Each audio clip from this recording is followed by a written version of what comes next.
किसी ज़माने में एक चोर था। वो एक बादशाह के महल में चोरी करने के इरादे से गया। रात का वक्त था और महल के एक कमरे से बादशाह और उसकी बीवी की गुफ्तगू की आवाज़ आ रही थी। वो खड़े होकर सुनने लगा।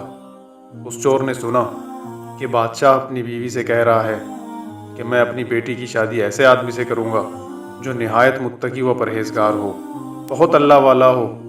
जब चोर ये बात सुन रहा था तो उसके दिल में ख्याल आया कि क्यों ना मैं कुछ ऐसा बनकर दिखाऊं कि बादशाह मेरे ही साथ शहजादी की शादी कर दे।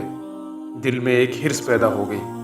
अब वो चोरी करना तो भूल गया, लेकिन धोखा देने पर उतर आया और घर जाकर बहुत देर तक सोचने लगा कि किस तरह मैं इस बात में कामयाब हो सकता हूँ। फिर एक तदबीर उसकी समझ में आई कि बादशाह के महल के करीब एक मस्जिद है, उसमें जाकर बुजुर्गाना लिबास पहनकर और उनकी वज़ाक़त इख्तियार करके वहाँ दिन रात इबादत में मशगूल होकर बैठ जाऊँ तो शायद ये बात बादशाह तक ज़रूर पहुँचेगी कि कोई आदमी यहाँ ऐसा मुत्तकी परहेज़गार है जो दिन रात अल्लाह की इबादत में मसरूफ़ है।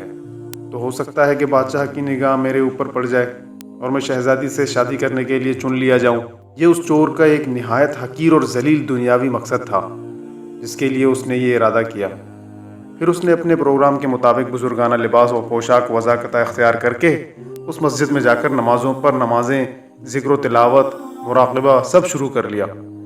दिन गुजरते रहे और लोगों में शोहरत होती गई कि कोई अल्लाह वाला बहुत बड़े वली यहाँ आ गए हैं जो दिन रात इबादत करते हैं। यहाँ तक कि ये बात बादशाह तक पहुँच गई कि यहाँ कोई अल्लाह वाले आकर बैठे हैं, जवान, ज़ुहद व इबादत में लाजवाब, तक़वा व तहारत में बेनज़ीर। जब बादशाह को ये बात मालूम हुई तो उन्होंने अपने इरादे के मुताबिक गौर व फिक्र शुरू कर दिया कि शहज़ादी के मुतालिक जो सोचा था उसके लिए इसी का इंतखाब क्यों ना कर लिया जाए।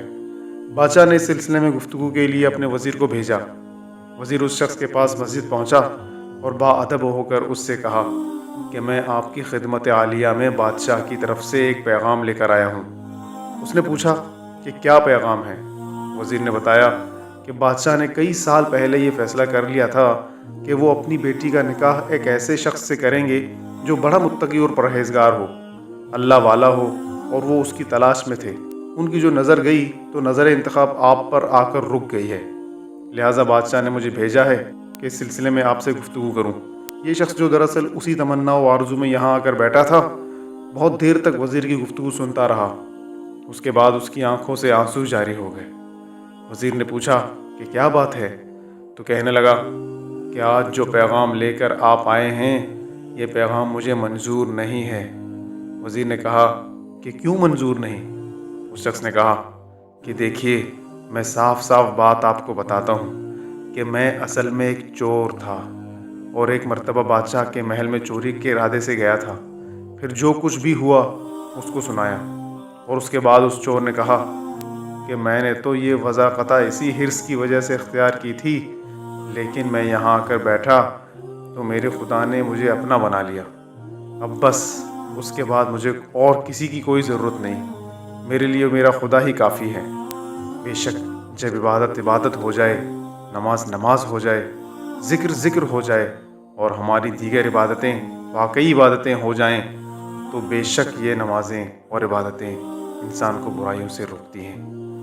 दोस्तों, ये वीडियो अगर आपको पसंद आए तो उस वीडियो को ज़रूर लाइक कीजिए और हमारी हौसला अफजाई के लिए हमारे इस चैनल को सब्सक्राइब कीजिए ताकि हम इसी तरह मज़ीद इंटरेस्टिंग स्टोरीज़ आपके साथ शेयर कर सकें। अल्लाह हाफ़िज़।